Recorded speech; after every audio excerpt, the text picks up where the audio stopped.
ये इलेक्ट्रोस्टैटिक का क्वेश्चन है जो कि नीट 2019 में पूछा गया था। This based on Coulombic force.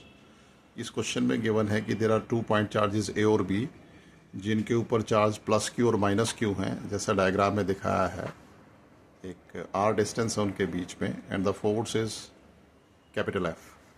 अगर हम ए का 20% चार्ज ट्रांसफ़र कर दें बी में, यानी कि ए का चार्ज जो है वो 1/4 कम हो जाए और बी पे वो 1/4 ऐड हो जाए, then what, how the force will change between the resultant two charges. There are 4 options: 4f by 3, f, 9f by 16 and 16f by 9. This is quite easy question. Let's do it solution. Now come to the solution.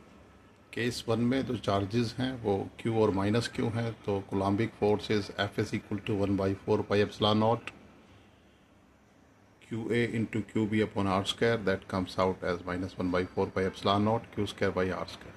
Question 1 हो गई। Case 2 में जो कि 25% charge transfer हुआ है as per question, तो 25% का मतलब हो गया 1/4।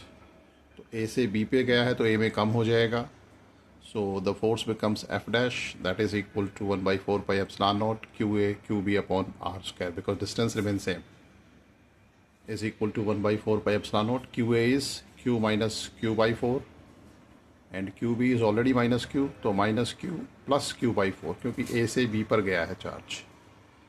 So the force becomes f dash is equal to 1/4 pi epsilon naught 3q by 4 into minus 3q by 4, that comes out as minus 1/4 pi epsilon naught 9/16 q square by r square. This is equation 2. Equation 2 और equation 1 को जब आप compare करेंगे, you will get f dash is equal to 9/16 into F. इसका मतलब ये हुआ कि जो फोर्स है वो 9/16 रह जाएगा। It means C option is correct. So this question is very important for NEET point of view, quite easy. This is based on Coulombic force. It's quite rare कि कोलम्बिक फोर्स से जब भी question आता है तो बहुत easy आता है, तो this is the important part. Hope you understood.